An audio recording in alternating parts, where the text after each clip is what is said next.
क्या आपने कभी सोचा है कि भगवान श्री कृष्ण का अंत आखिर कैसे हुआ था? महाभारत का युद्ध जीतने के बाद जब पांडवों ने हस्तिनापुर का राज संभाल लिया था, तब द्वारका में धीरे धीरे अशांति बढ़ने लगी।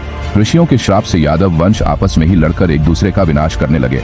चारों तरफ त्राही त्राही मच गई और यादव वंश का नाश हो गया। इस विनाश के बीच भगवान श्री कृष्ण ने सब कुछ त्याग कर प्रभास क्षेत्र के जंगलों की ओर रुख किया। वहां समुद्र किनारे एक विशाल पीपल के पेड़ के नीचे वह आराम कर रहे थे। नीला आकाश, लहरों की गूंज और बीच में शांत बैठे श्री कृष्ण, मानो उन्हें पता था कि अब उनका अवतार समाप्त होने वाला है। इसी बीच जंगल में आया एक आदिवासी शिकारी। उसका नाम जरा था। वह शिकार की तलाश में था। अचानक उसकी नजर पड़ी पेड़ के नीचे लेटे हुए कृष्ण के पैरों पर। कृष्ण का चमकता हुआ पैर तलवा उसे हिरण की आंख जैसा दिखाई दिया। बिना देर किए उसने अपना तीर उठाया और सीधा निशाना साध दिया। तीर हवा को चीरता हुआ निकला और जाकर श्री कृष्ण के चरणों में धंस गया। अगले ही क्षण जब जरा पास आया और देखा कि जिसे वह हिरण समझ रहा था वह तो स्वयं भगवान श्री कृष्ण है, उसके होश उड़ गए। उसके हाथ कांपने लगे, आंखों से आंसू बहने लगे और वह रोते रोते कृष्ण के चरणों में गिर पड़ा।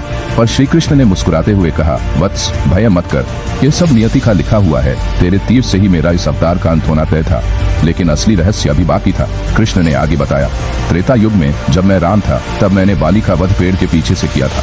तब बाली की पत्नी तारा ने श्राप दिया था, जिसने छिपकर मेरे पति को मारा, अगले जन्म में उसके पैरों पर भी किसी का तीर लगेगा। वह श्राप आज पूरा हुआ है और तू यही बाली का पुनर्जन्म जरा है। यह सुनकर जरा और भी ज्यादा रो पड़ा, लेकिन कृष्ण ने उसका हाथ थामा और कहा, चिंता मत कर, यह सब लीला है, अब मेरा कार्य पूरा हुआ। थोड़ी ही देर बाद भगवान श्री कृष्ण ने धरती से विदा ली और उसी समय समुद्र की प्रचंड लहरें उठी। पूरी द्वारका नगरी समुद्र में डूब गई। सिर्फ कुछ स्त्रियों और बच्चों को अर्जुन बचा पाए, बाकी सब इतिहास बन गया। उसी क्षण द्वापर युग का अंत और कलयुग की शुरुआत हुई। ये कहानी हमें सिखाती है कि चाहे भगवान ही क्यों न हो, वे भी अपने वचनों, श्रापों और कर्मों के बंधन से परे नहीं जाते।